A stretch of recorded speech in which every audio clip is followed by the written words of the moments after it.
الله اکبر، الله اکبر.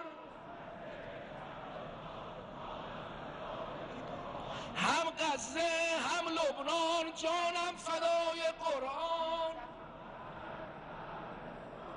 به خونخواهی مهمان عزیزی آمدیم اینجا، دریغ از ما که راحت بگذریم از خون مظلومش. چنین مهمان نوازی نیست. رفته است حاج قاسم.